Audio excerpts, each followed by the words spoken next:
Bu yerda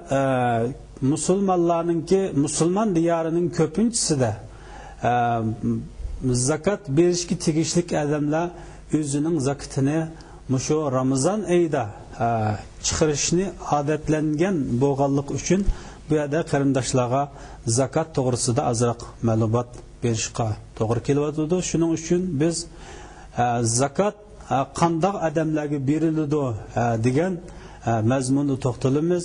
Bu mazmun albatta Sura Tavbaning 60-oyatida tafsili bayon qilingan.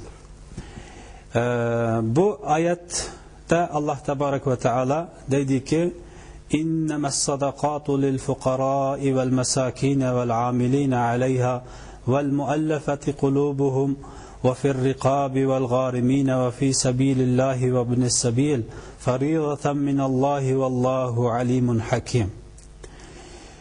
Chuqum bu zakat fakirlar uchun, miskinlar uchun, zakatni to'plag'uchilar uchun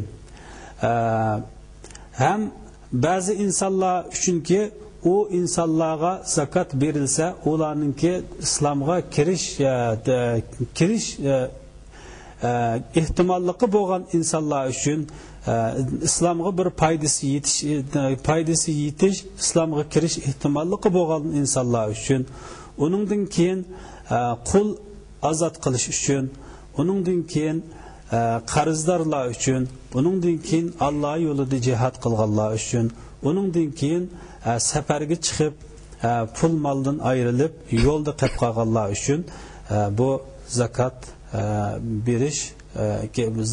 berishga bo'ladi deb bu oyatda Alloh tabarak va taolo bu yerda 8 turlik odamni bayon qiladi.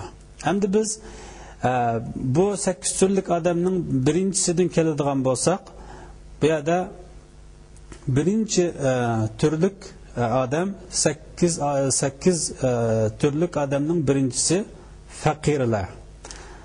Endi bu yerda faqir degan qanday odamni faqir deyiladi desa, faqir degan bir kunlik yeydigan ichdiğini ba, uningdan ziyoda yeydigan ichdiğini yo'q odamni o'limalar faqir deydi.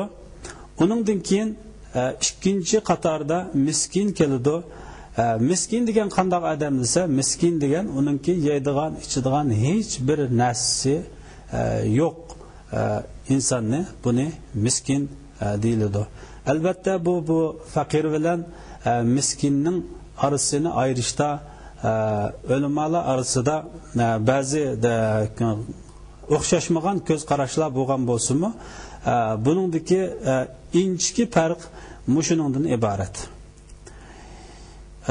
Bu zakat berishga, zakat olishga haqdor bo'lgan odamlarning 3-sinfi, 3-qismi zakatni yiquvchi odam. Albatta zakatni to'playdigan, zakatni yig'adigan odam o'zining uydagi maishatini, normal hayotini tashlab, o'zining vaqtini, o'zining kuchini buningga sarf qilgan ekan. Alloh tabarak va taolo bu zakat yiqqan odamga mushu zakatdan normal holda buningdan foydalanishga ruxsat qilgan. Endi zakatdan foydalanishga bo'ladigan odamlarning 4-qismi